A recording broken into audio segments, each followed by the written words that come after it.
सुबह का टाइम था। सूरज अभी ठीक से निकला भी नहीं था। गांव के बाहर जहां कूड़े का पहाड़ फैला था, वहां एक दुबला पतला आदमी झुका हुआ कुछ खोज रहा था। नाम था उसका अशोक, जिसे गांव वाले निकम्मा बोलकर मजाक उड़ाते थे। बेचारे की किस्मत ही ऐसी थी। बच्चे भी चिल्लाते थे, देखो कबाड़ी वाला आ गया। अशोक कुछ नहीं कहता था, बस चुपचाप अपना काम करके निकल जाता था। उसकी झोपड़ी में ना तो चूल्हा जलता था और ना कोई बात करने वाला था। सालों पहले उसकी बीवी बच्चों को लेकर मायके चली गई थी। तब से वो एकदम अकेला था। उस दिन अशोक ने कूड़े के ढेर में एक नई जगह चुनी। अपनी छड़ी से मिट्टी हटाते हटाते उसकी नजर एक अजीब चीज पर पड़ी। एक बोरा। ये बोरा बिल्कुल साफ था, जैसे नया हो, न कोई कीचड़ न दाग। ऊपर मोटी रस्सी मजबूती से बंधी हुई थी। अरे, इसे किसने फेंका होगा? उसने धीमे से सोचा। जब उसने बोरे को खींचने की कोशिश की तो वो हैरान रह गया।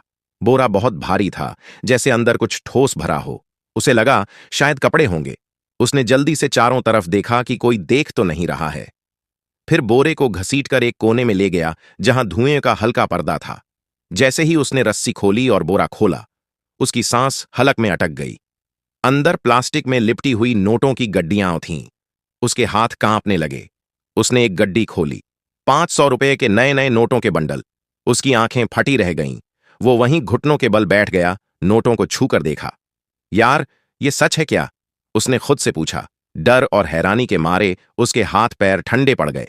उसने जल्दी से बोरे को वापस बांधा, उसे पीठ पर लादा और अपनी झोपड़ी की तरफ भाग चला। रास्ते में कुत्ते का भौंकना भी उसे किसी के पीछे आने जैसा लग रहा था।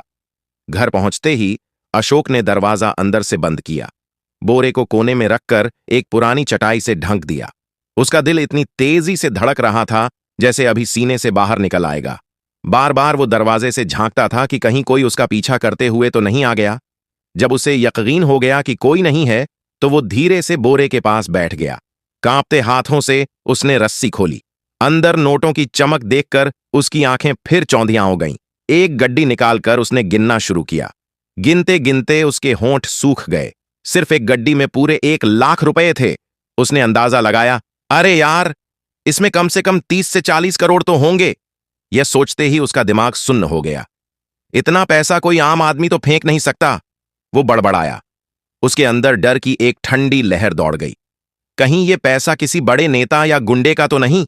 अगर उन्होंने इसे ढूंढना शुरू किया तो मेरा क्या होगा? इस ख्याल से उसे पसीना आ गया। अशोक ने गड्डियां वापस रखीं, बोरा बांधा और सिर पकड़कर जमीन पर बैठ गया। एक तरफ उसे खुशी थी कि सालों की गरीबी अब खत्म हो जाएगी।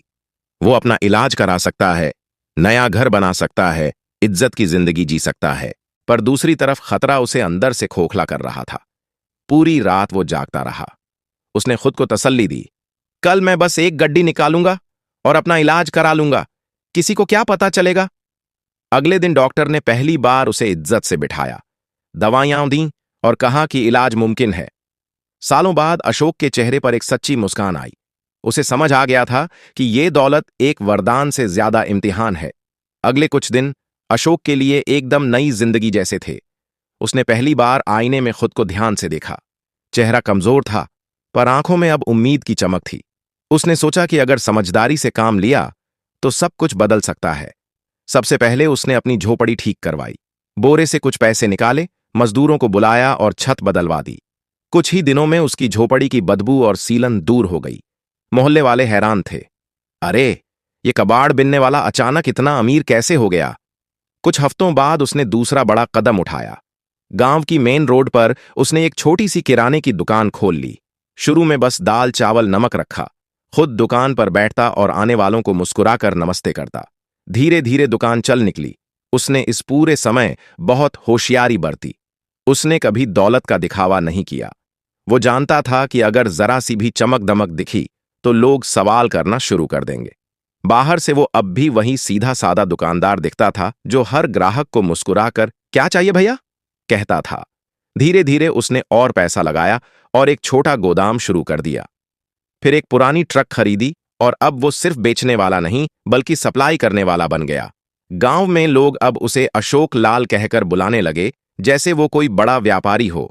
पर इस तरक्की के सफर में भी एक डर उसके दिल में जिंदा था। रात को जब वो उस बोरे के पास बैठता तो सोचता, अगर किसी दिन यह राज खुल गया तो? अगर असली मालिक सामने आ गया तो? एक शाम थका हारा दुकान बंद करके वो घर लौटा तो दरवाजे पर दो पहचाने पर दूर हो चुके चेहरे खड़े थे। उसकी पत्नी अनीता और दोनों बच्चे। बच्चे अब बड़े हो चुके थे, पर उनके चेहरे पर हिचकिचाहट थी। अनीता की आंखें भीगी हुई थीं। अशोक, उसने धीरे से कहा, हमसे गलती हुई थी। हालात ने हमें जाने पर मजबूर कर दिया था। अशोक के पैर जमीन में धंस गए। उसे वो दिन याद आ गए जब बीमारी और गरीबी से तंग आकर अनीता ने कहा था, मैं ये सब नहीं झेल सकती, और उसे छोड़कर चली गई थी। अब वही अनीता उसके दरवाजे पर खड़ी थी। बच्चे आगे बढ़कर बोले, बाबा, हमें माफ कर दो, हम अब आपके साथ रहना चाहते हैं। अशोक का दिल दो टुकड़ों में बंट गया। एक तरफ वो पिता था जो बच्चों को गले लगाना चाहता था, दूसरी तरफ वो टूटा हुआ इंसान था जिसे छोड़ दिया गया था। क्या उनका लौटना सच में प्यार था, या अब दौलत की चमक उन्हें वापस खींच लाई थी? उसने ठंडे स्वर में कहा, जब मैं खाली हाथ था तुम सब चले गए थे। अब जब मेरे पास कुछ है तो लौट आए हो। ये प्यार है या लालच? अनीता की आंखों से आंसू बहने लगे। अशोक ने निगाहें झुका लीं। आखिरकार उसने कहा, बच्चे मेरे हैं और उनका हक कोई नहीं छीन सकता। मैं उनकी पढ़ाई और भविष्य संभालूंगा। पर अनीता, हमारे बीच जो दीवार खड़ी हुई है वो अब कभी नहीं गिरेगी। बच्चों की आंखों में राहत थी, पर अशोक के दिल का पुराना जख्म फिर हरा हो गया। बाहर की दुनिया उसे अशोक लाल कहती थी, एक सफल आदमी, पर भीतर वो अब भी वही अशोक था जो अपनी पुरानी बोरी के साथ अतीत और वर्तमान के बीच फंसा हुआ था। कुछ हफ्ते बीत गए। अशोक का व्यापार अब एक छोटे साम्राज्य में बदल चुका था, पर भीतर एक बोझ था जो हर रात उसके सीने पर बैठ जाता। एक दिन टीवी पर ब्रेकिंग न्यूज आई, विधायक के घर हुई चोरी, करोड़ों रुपए अब भी लापता हैं, चोर ने पैसे कहीं छिपा दिए हैं। अशोक का दिल तेजी से धड़क गया। उसके दिमाग में बिजली कौंधी। बोरा, वही बोरा, विधायक का पैसा। एंकर बोल रहा था, छोटे बंडल शायद कभी न मिले। इस बात ने उसे थोड़ा सुकून दिया, पर एक ठंडी लहर उसकी रगों में दौड़ गई। अगर कभी किसी ने पता लगा लिया तो?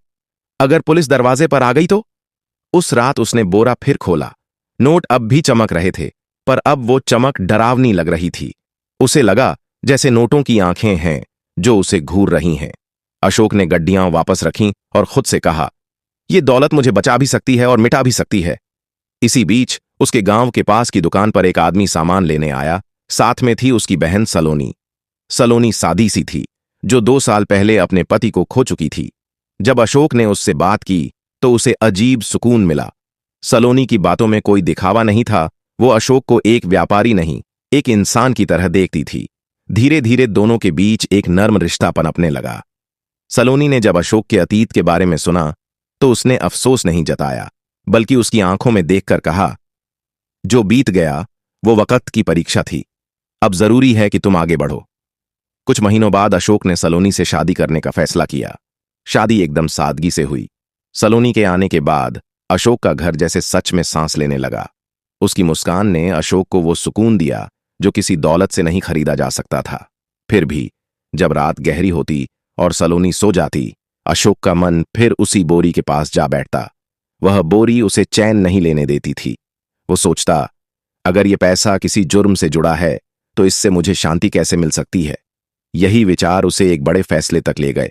अशोक ने ठान लिया, अब यह पैसा सिर्फ उसका नहीं रहेगा, यह दूसरों के काम आएगा। उसे अच्छी तरह याद था कि गरीबी कैसे इज्जत छीन लेती है। उसने पहला कदम उठाया। गांव की पुरानी मस्जिद बारिश में टपकती थी। अशोक ने चुपचाप बड़ा चंदा देना शुरू किया। जब रकम काफी हो गई तो उसने अपना नाम सामने रखा। गांव में खलबली मच गई। वही अशोक जो कचरा बिनता था, इतना पैसा कहां से आया? पर जैसे जैसे मस्जिद की दीवारें उठती गईं, लोगों को अशोक की नीयत साफ होती गई। धीरे धीरे लोगों की आलोचनाएं थम गईं और गांव वाले अब उसे अशोक मियां कहकर सम्मान देने लगे। इसके बाद अशोक ने सबसे बड़ा कदम उठाया। उसने घोषणा की, मैं गांव में एक स्कूल खोलूंगा जहां हर गरीब बच्चा बिना फीस के पढ़ सकेगा। जब स्कूल की पहली ईंट रखी गई तो सब समझ गए, अशोक अब सिर्फ व्यापारी नहीं, गांव का रहनुमा बन चुका था। सलोनी ने भी कंधे से कंधा मिलाकर उसका साथ दिया।